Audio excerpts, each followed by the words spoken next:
歡迎大家收睇天盛 channel， 又係陳思正同大家分享天盛苑嘅大小事。今日同大家傾嘅咧就係我哋呢一個嘅電梯同埋呢個公共地方燈罩嘅呢一個嘅清潔嘅呢一個嘅工程，唔好話工程啦，一個工作啦，叫做係嚇。咁咧有啲業主啦，就經常就同我哋講啦，就話哇，我哋外面嗰啲燈罩啊，全部已經黃冚冚咯喎，全部都已經係好污糟啊咁樣嘅喎，咁啊令到嗰啲光咧就係真係唔好光啊成啊咁樣，亦都有業主咧就係反映翻啦，就係話電梯裡面嗰啲嘅咁樣嘅燈啦，嗰啲燈罩啊或者個法亞加力膠板咧就黃晒啦成啦，咁樣咧就係已經好舊咁樣啦，啊應唔應該更換啊咁樣？我哋就先講翻公共地方嗰個燈罩先啦。公共地方嗰個燈罩咧，我哋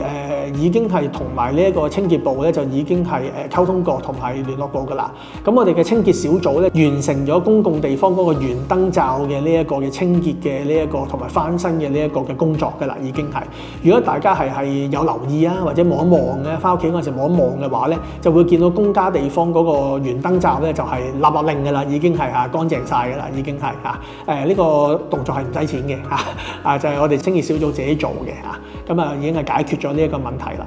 咁另一個問題咧就係嗰個電梯裏面嗰個亞加力嗰塊膠板，我哋又同埋3個呢個電梯嘅承辦商啦，咁樣就傾過，咁要求佢哋咧就係更換啦，同埋呢個清洗嘅。咁而呢3個嘅電梯嘅承辦商咧就拒絕咗呢一個更換同埋清洗嘅，因為佢哋咧就話呢個就唔包喺呢一個保養合約裡面咁樣，咁所以佢哋咧就唔願意負責呢一樣嘢咁。咁唔緊要嘅，咁我哋就計個數，清點過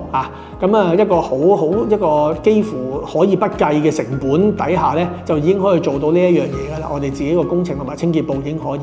我哋會逐步喺嚟緊呢一個月咧，就會將呢一個嘅電梯裡面嗰個亞加力嗰個燈板啦，就會好似外面嗰個公家地方嘅燈罩咁樣，就會做一個清潔同埋翻新。咁希望咧就係可以咧就係1個月之內咧就完成我哋呢一個工作啦同埋我哋就翻呢一個嘅電梯嘅保養承辦商嘅回應啦即係佢哋話呢一個嘅合約裏面冇寫啊嘛，係嘛？咁我哋嚟緊新一屆嗰個電梯嗰個保養合約咧，我哋會將呢一樣嘢咧就係加埋落去嘅咁希望咧佢哋咧就可以喺下一個叫做更新合約之後咧，就係幫手做埋呢一樣嘢嘅。咁呢個同各位咧就係做一個匯報多謝各位收睇。